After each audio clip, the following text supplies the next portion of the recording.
What are the 5 reasons that you won't give up when life catches you on the blind side? When the messenger of misery visits you, what are you going to do? What will keep you in the game when life knocks you to the canvas? Life's going to punch you right in the face. Life's going to fire you over and over again. You're going to be told you're not good enough. Your faith is going to be tested. Your family's going to look you in the eye and say, how do we get health insurance the next month? I don't know. But I know we're going to make it.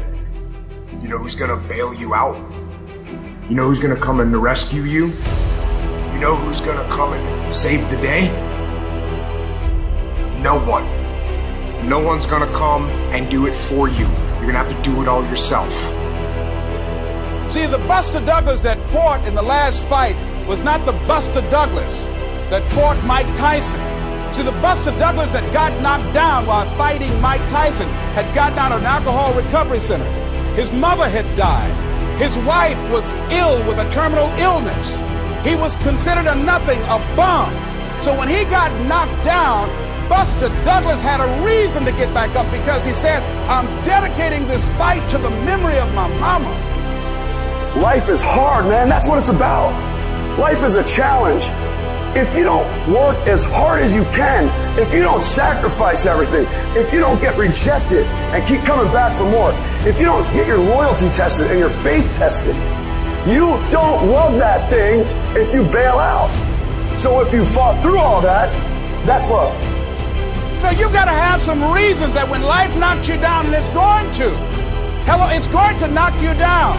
When people disappoint you, and that's going to happen. When they betray you, and that's going to happen. When they lie to you, and that's going to happen. When they say, oh, you can count on me, and they won't show up, and that's going to happen. When you want to throw in the towel and give up yourself, and that's going to happen. When life collapses on you and catch you on the blind side, what reason can you remember that you can call on, that you can reach on, that can make you get back up? Find that reason. Because when life had knocked me down, I said, life, I'm doing this because I want to make my mama proud of me. I'm doing this because I want my children to have a better life than what I have. I'm doing this because all my life I've been told I'd be a loser, that I wouldn't make it. I'm doing this to make them a lie. I believe like Frank Sinatra, he said the best revenge in life is massive success. I'm doing this so I can become massively successful. And with that kind of courage, with that kind of affirmation and reason to empower me, I got a saying that when life knocks you down, try and land on your back, because if you can look up, you can get up.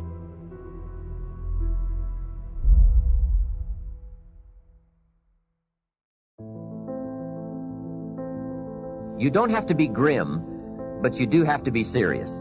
Hey, everybody hopes things will get better, but remember, the future does not get better by hope. It gets better by plan. And hope unaided by clear plans can finally become an illness. There's a Bible phrase that says, hope long delayed makes the heart sick. It's a sickness. I used to have the illness known as passive hope. It's bad. And there's one that is even worse, and that is called happy hope. That is really bad. The man is 50, and he's broke, and he's still smiling. That's bad. So get serious. Make plans. Put them on paper. My suggestion from experience. There's a phrase from the Bible that goes, without dreams and vision, we perish. How true. Humans have this unique ability to aspire, to dream, to go for something, to become something. Without that, life is not life. We must have dreams and never give up on our dreams. I'd like to share a few ways your use of time are affected by or influence the achievement of your goals. Have you ever thought that without some very clear written goals, you never even need to consider managing your time? Time essentials come from objectives well defined.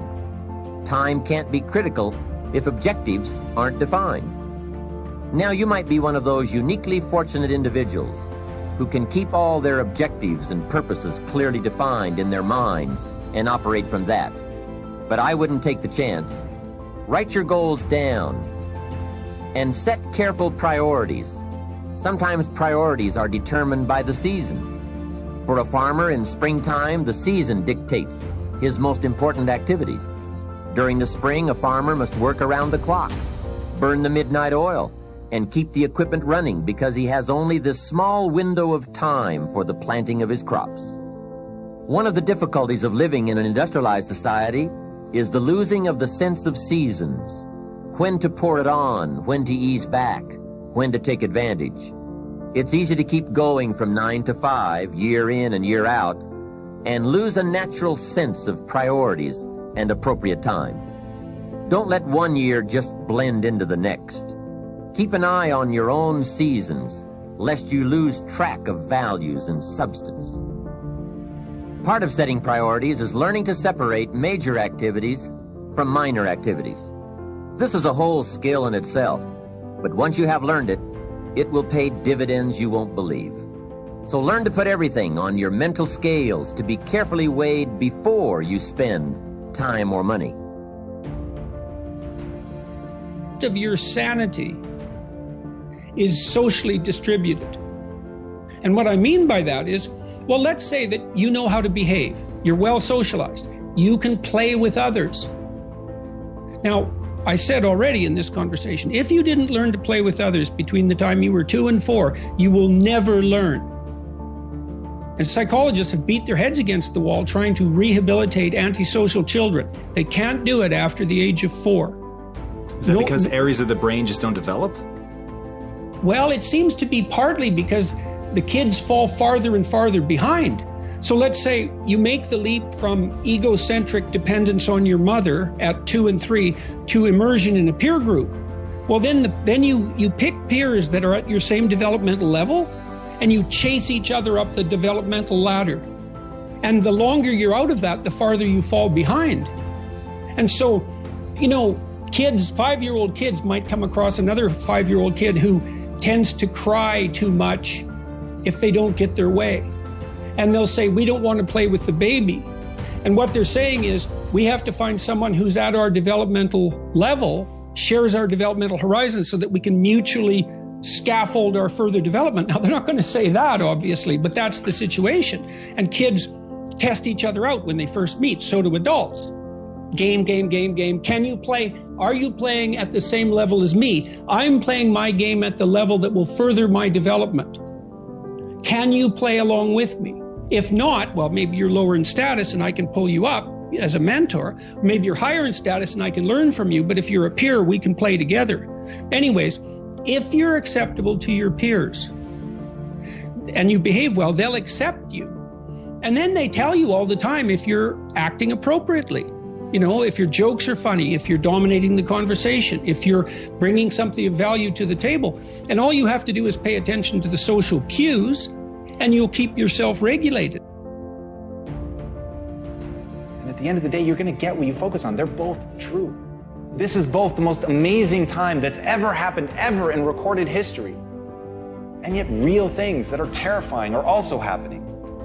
But where you put your energy, where you put your attention, where you put your focus, is going to determine what you see. And that is the most fascinating and the most important thing you have to understand about the way that your mind works. You get what you focus on. If you focus on the things that are bad, they will become real. They will become exaggerated. They will begin to monopolize your thoughts. You'll see them everywhere.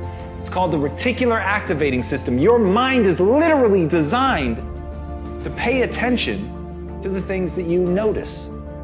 Once you notice a certain car, you see it everywhere. Once you notice a certain dog, you see it everywhere. Once you hear a certain name for the first time, suddenly you realize that that name has been all around you this entire time. But now that you're focusing on it, now that you're looking for it, it is everywhere. So whatever you look for, it's going to be everywhere.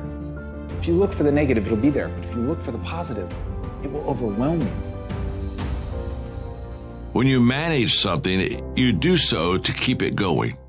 Well, you don't need to keep time going. You don't even need to watch it. You can be completely unaware of it. You can go to sleep. Doesn't matter. Time just continually moves. Doesn't need you. It doesn't need me. It just keeps moving. We don't need to do time management because there's nothing to manage. It's automatic. It continually moves. What we need to do is priority management. With the time that is continually slipping away from us, we need to manage our priorities to maximize the time we have. So don't manage your time, maximize your time. How? By doing the things that are the most important to do at that moment. Make every day your masterpiece.